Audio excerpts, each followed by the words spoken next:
కొరింథీయులకు రాసిన మొదటి పత్రిక 3వ అధ్యాయం 1వ వచనము. సహోదరులారా, ఆత్మ సంబంధులైన మనుషులతో మాట్లాడినట్లు నేను మీతో మాట్లాడలేకపోతుని. పరిశుద్ధుడైన పౌలు ఎంతో గొప్ప విచారంతో దీన్ని వ్రాయుచున్నాడు. ఒక తండ్రి తన బిడ్డలను పోషించున్నప్పుడు ఎంతో మంచి బలాన్నిచ్చే ఆహారంతో వారిని పోషించడానికి ఇష్టం కలిగి ఉంటాడు. మనము ప్రకృతి సంబంధులమైతే మన కొరకు సమృద్ధి అయిన జీవితం కలిగి ఉన్న గొప్ప దేవుణ్ణి మనం మర్చిపోవచ్చున్నామని దాని అర్థము. మన కొరకు ఒక నూతన పరలోకము మరియు ఒక నూతన భూమి అక్కడ ఉన్నవి. దేవుడు మన కొరకు జీవాన్ని కలిగి ఉన్నాడు. అది క్రీస్తు జీవము.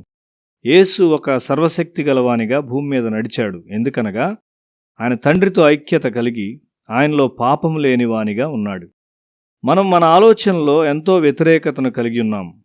మనం పడిపోయిన స్థితిలో ఉన్నాం. క్రీస్తులో నీ కొరకు గొప్ప విషయాలు దాచబడినవి. కొంతమంది పరీక్షల్లో ఉత్తీర్ణులవుట, లేక ఒక ఇల్లు కట్టుట, లేక ఉద్యోగం సంపాదించుకునుటని కోరుకుంటారు. వారికి ఇవే గొప్ప విషయాలు. వీటికంటే గొప్పవైన విషయాలు లేవా? శ్రేష్టమైన దాన్ని దేవుడు నీకు ఇవ్వాలని ప్రయత్నిస్తూ ఉన్నాడు. వారిని బలమైన ఆహారంతో కాకుండా పాలతోనే పోషించానని పరిశుద్ధులైన పౌలు చెప్తున్నాడు. చాలామంది మార్పు చెందిన వారు ఈ విధంగా ఉన్నారు. చీకటి శక్తులతో పోరాటకు బలం ఉండాలంటే బలమైన ఆహారం అవసరం. అయితే వారు చిన్న విషయాలను అద్భుతాలుగా చూస్తున్నారు. వారిలో ద్వేషమున్నది. క్రైస్తవ సహోదరుల మధ్య ద్వేషమున్నట్లయితే అది ఎంత నష్టము. ద్వేషముతోనున్న ఒక మనిషి దేవుని కొరకు ఏమీ చేయలేడు. మనము ఎందుకు ద్వేషం కలిగి ఉండాలి? ఒక సహోదరుడు ధనవంతుడైతే అతడు ధనవంతునిగా ఉండుటకు తగినవాడు కాబట్టి దేవుడు అతనికి ఐశ్వర్యాన్ని ఇచ్చాడు అని ఒక నిజ క్రైస్తవుడు భావించాలి. ధనాన్ని సరిగా వాడుటకు నేను సమర్థుడను కాను కాబట్టి దేవుడు ఐశ్వర్యం ఇవ్వలేదు అనే ఆలోచనతో అతడు సమాధానం కలిగి ఉండాలి. నీ హృదయంలో ద్వేషమును నీవు కనుగొని క్షణములోనే నీవు చాలా విచారపడవలసి ఉన్నావు. అది యేసు స్వభావం కాదు. 30 సంవత్సరాల క్రిందట నన్ను శ్రమపెట్టిన ఒక వ్యక్తి చనిపోయాడు. నేను విచారపడలేదు. అప్పుడు నా హృదయము తగినంతగా క్రైస్తవునిది కాదని నేను కనుగొన్నాను. ఎవరైనా బాధపడుచున్నప్పుడు మనం తప్పక విచారపడాలి.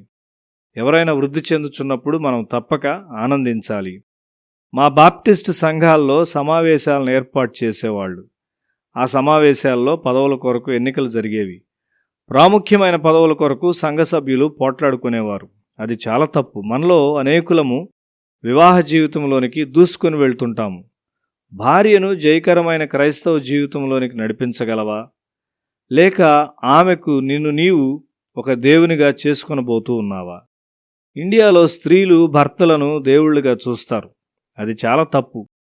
నీ బిడ్డను నీ చేతుల్లో మోయిచున్నప్పుడు నీవు ఒక ప్రవక్తగానున్న తండ్రిగా ఉన్నానని నీవు చెప్పగలవా? తండ్రిగా ఉండుట ఎంత బాధ్యతాయుతమైనది. నిన్ను నీవు నడిపించుకొనలేనట్లయితే భార్యను లేక బిడ్డను నీవు ఎట్లు నడిపించగలవు? నీ హృదయంలో లోక కోరికలు, కోపము మరియు ద్వేషముతో నీ బిడ్డను నీవు ముద్దాడుతావు. నీవింకా ప్రకృతి సంబంధివే. నీ ప్రకృతి సంబంధమైన భావోద్రేకాలను నీ బిడ్డకు బోధిస్తావు. నీవు ఆత్మీయుడవు కావు. యేసు ప్రారంభములో తన శిష్యులను పాలతో పోషించాడు గాని చివరి దశలో వారికి బలమైన ఆహారాన్ని ఇచ్చాడు. యోహాను సువార్త 14 నుండి 17 అధ్యాయాల్లో చూస్తే బలమైన ఆహారమైన లోతైన బోధ ఉన్నది. వారు ఒకరినొకరు ప్రేమించుకొనవలనని ఒక నూతన ఆజ్ఞను ఆయన వారికి ఇచ్చాడు. పరలోకంలో యేసు ప్రక్కన కుడివైపున ఎడమవైపున ఉండుటకు యాకోబు యోహానులు కోరినప్పుడు ఇతర శిష్యుల్లో ద్వేషం ప్రవేశించింది. గొప్ప స్థానములను కోరవద్దు అని యేసు వారితో చెప్పాడు. మనలో అనేకులము మనము మహోన్నతుడైన దేవుని బిడ్డలమని మర్చిపోతాం. దేవుని ముందు భిక్షగాళ్ల వలె మనం ప్రవర్తిస్తాం. భిక్షగాళ్ళు చిన్న బహుమానాలతో సంతృప్తి చెంది ఇచ్చేవారిని మర్చిపోతారు. ఇంటిలో డబ్బు కొరకు పనిచేయు సేవకులు ఉంటారు. వారు కూడా కొన్నింటిని అడుగుచుంటారు. అయితే వారు అడుగుటకు మాత్రము ఒక హద్దు ఉంటుంది. కుమారుడు ఇంట్లో నివసిస్తాడు. అతనికి అవసరమైన వాటిని అడుగుతుంటాడు. అతనికి ఇంట్లో ఏమీ తృణీకరించబడదు. కుమారుడు తల్లిదండ్రులను ఒక సేవకుడు అడిగినట్లు అడగడు.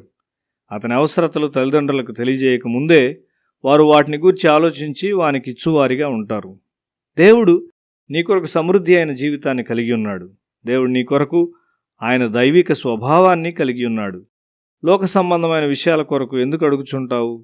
దేవుడు నీ కొరకు చాలా ఉన్నతమైన వాటిని కలిగి ఉన్నాడు. అవి సరైన కాలంలో నీ యొద్దకు వస్తాయి.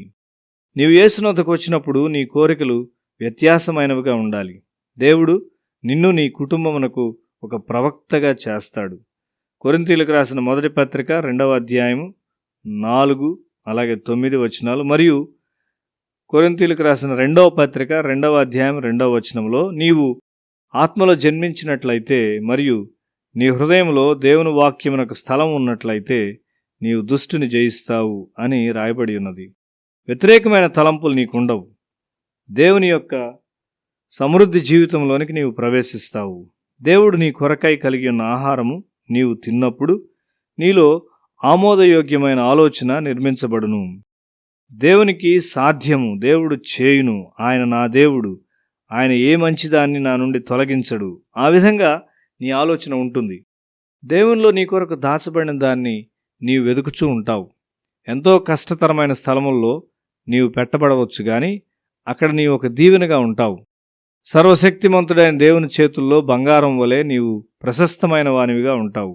ఒక స్త్రీ ఒకనాడు హాస్పిటల్కి వెళ్ళినప్పుడు ఆమెకు ప్రమాదకరమైన క్యాన్సర్ జబ్బు ఉన్నదని, ఆమె కొన్ని నెలలు మాత్రమే జీవించునని వైద్యులు చెప్పారు. ఆమె ఒక దైవజనుని యొద్దకు ప్రార్థన మరియు ఆత్మీయ సలహాల కొరకు వెళ్ళింది. అతడు ఆమెకు నూతన జన్మను గూర్చి చెప్పాడు. ఆమె రోగము ఆమె శరీర భాగములన్నింటికీ వ్యాపించున్నదై ఉన్నది. అయితే ఆమె ఇప్పుడు దేవుని గూర్చిన ఒక నూతన అవగాహనను తన హృదయంలో కలిగి ఉన్నది. ఆమె ఇప్పుడు ఒక నూతనమైన ఆలోచన ప్రవాహంలోనికి వచ్చింది. అది ఆమెను నిరీక్షణలోనికి మరియు స్వస్థతలోనికి నడిపించింది. ఆమె చనిపోలేదు. మనం స్వస్థత కొరకు దేవుని వెతుకుతాము కానీ మనం ఆయన్ను కనుగొన్నప్పుడు స్వస్థత దేవుని దీవెనలో ఒక చిన్న విషయమేనని మనము తెలుసుకుంటాము.